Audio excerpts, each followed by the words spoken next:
mengkritisi pernyataan Panglima TNI terkait dengan perjuangan Papua itu adalah membangun negara di dalam negara. Sebenarnya ini kan pernyataan yang selalu diulang-ulang juga oleh tokoh-tokoh nasional Indonesia lainnya, yang sebenarnya ini juga harus dikritisi karena ini pernyataan yang sesat dan sangat provokatif, karena perjuangan Papua itu tidak pernah punya semangat itu mendirikan negara di dalam negara. Perjuangan bangsa Papua itu hanya mendorong agar negara yang namanya Indonesia itu mengakui kedaulatan bangsa Papua yang pernah ada itu pada 1 Desember 1961. Apa argumentatifnya? Argumentatifnya itu kan sebenarnya ketika sebuah negara koloni itu kemudian, yang pertama ya, kemudian negara koloni itu kemudian mengakui tentang daerah itu layak merdeka, maka daerah itu sudah layak menjadi sebuah negara. Dan di saat itu ketika Belanda mengakui tentang Papua itu sebuah bangsa yang merdeka sebagai negara, itu dengan sendirinya Papua sebenarnya itu juga sudah merdeka. Ini kan hanya soal syarat administratif yang mestinya itu didaftarkan oleh Belanda ke PBB. Yang kedua itu, misalnya kalau kita lihat juga yang kedua, Indonesia ini kan statusnya di saat itu sebenarnya itu status wali. Tapi sebenarnya Indonesia juga tidak pantas jadi status wali. Alasannya apa? Alasannya Indonesia itu baru merdeka. Mereka tidak punya kemampuan membangun negara.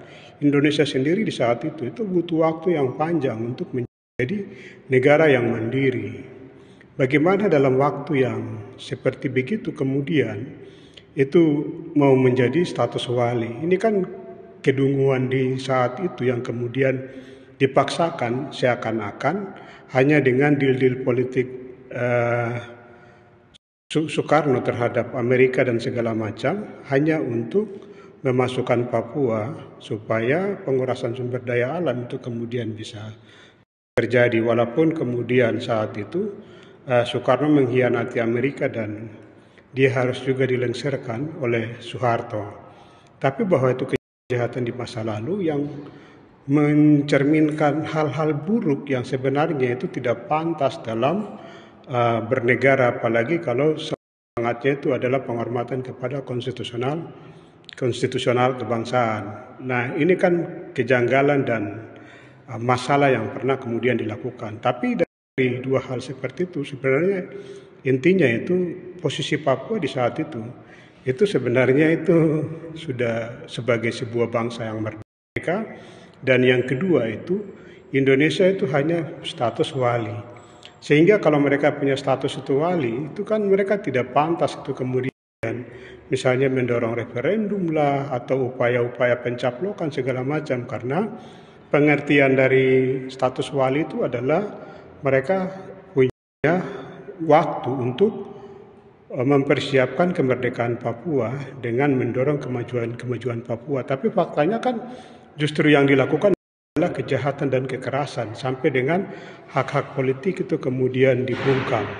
Ini sebenarnya kejahatan yang sangat serius yang pernah dilakukan. Jadi dari dua hal besar seperti begitu itu kan menegaskan bahwa Papua itu sebenarnya sudah merdeka di zaman itu. Jadi perjuangan Papua saat ini itu perjuangan yang menuntut tentang kemerdekaan di masa lalu yang dihilangkan atau dihapus oleh keberadaan negara Indonesia di tanah Papua.